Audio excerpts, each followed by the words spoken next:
to sell. He was offered a lot of money by a big conglomerate, Gulf and Western, big conglomerate. They didn't do real estate. They didn't know anything about it, but they saw the money he was making. They wanted to take it to a public company, and they gave him a lot of money, tremendous amount of money, more money than he ever thought he'd get. And he sold his company, and he had nothing to do. He ended up getting a divorce, found a new wife. Could you say a trophy wife? I guess we can say a trophy wife. It didn't work out too well, but it doesn't, and that doesn't work out too well, I must tell you. A lot of trophy wives.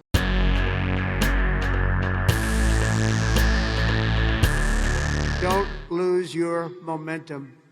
Momentum's an amazing thing. Keep it going. I tell a story sometimes about a man who was a great, great real estate man. He was a man who was admired for real estate all over the world, actually, but all over the country. He built Levitt towns. He started as a man who built one house. Then he built two. Then he built 5. Then he built 20. Then he built 1,000. Then he built 2,000 and 3,000 a year. And he got very big, very big. He was great at what he did. You see him all over the country still, Levitt towns. This was a long time ago, but he was the first of the really, really big home builders. And he became very rich, became a very rich man. And then he decided to sell. He was offered a lot of money by a big conglomerate, Gulf and Western, big conglomerate. They didn't do real estate. They didn't know anything about it, but they saw the money he was making. They wanted to take it to a public company. And they gave him a lot of money, tremendous amount of money, more money than he ever thought he'd get. And he sold his company, and he had nothing to do. He ended up getting a divorce, found a new wife. Could you say a trophy wife? I guess we can say a trophy wife. It didn't work out too well, but it doesn't, and that doesn't work out too well, I must tell you. A lot of trophy wives, doesn't work out. But it made him happy for a little while at least. But he found a new wife. He sold his little boat and he got a big yacht. He had one of the biggest yachts anywhere in the world. He moved for a time to Monte Carlo and he led the good life. And time went by and he got bored. And 15 years later, the company that he sold to called him and they said, the housing business is not for us. You have to understand, when Bill Levitt was hot, when he had momentum, he'd go to the job sites every night. He'd pick up every loose nail.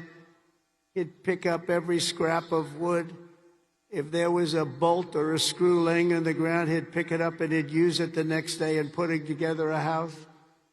But now he was spoiled and he was rich. He was really rich. And they called and they said, this isn't for us, this business. We do other things. Would you like to buy it back? We'll sell it back to you cheap. And they did. He bought it. He bought it. He thought he made a great deal, and he was all excited. But it was 15 years later. He lost a lot of momentum. Remember the word momentum. And he lost everything. It just didn't work. He lost everything. And I was sitting at a party on Fifth Avenue one night, a long time ago, and you had the biggest people in New York, the biggest people in the country, all in that party, and they were all saluting each other, how great they were. They were all telling each other, I'm greater than you. Gets to be really, gives you a headache sometimes. But they had all these people that telling their own stories about how fantastic, a cocktail party, and I looked over, and I was doing well. I was invited to the party, so I had to be doing well. I was very, very young. But I made a name in real estate, and I looked over, and at the party, sitting in a corner all by himself, nobody was talking to him, was Mr. Levitt. He had just gone bankrupt, lost everything. He had lost everything, his home, everything. And I went over and talked to him because he was in the real estate business, and I loved real estate. And I said, hello, Mr. Levitt, how are you? He said, hello, Donald, it's nice to meet you. He knew me from being in the business. I said, so how's it going? He goes, not well. It's really not going well, as you've probably read. It's been a very, very tough period for me, son. I said, so what happened? It's just anything you can do? He goes, no, there's not a thing I can do. He said, I'll never forget. He said, I've lost my momentum. I just didn't have it. I used to have it, but I lost my momentum. So it's a story I tell, and you have to know when you have the momentum, but sometimes you have to also know when you've lost the momentum. And leaving a field sometimes, leaving what you're doing sometimes is okay. But you got to have momentum, but you have to know if that momentum's gone. You have to know when to say it's time to get out.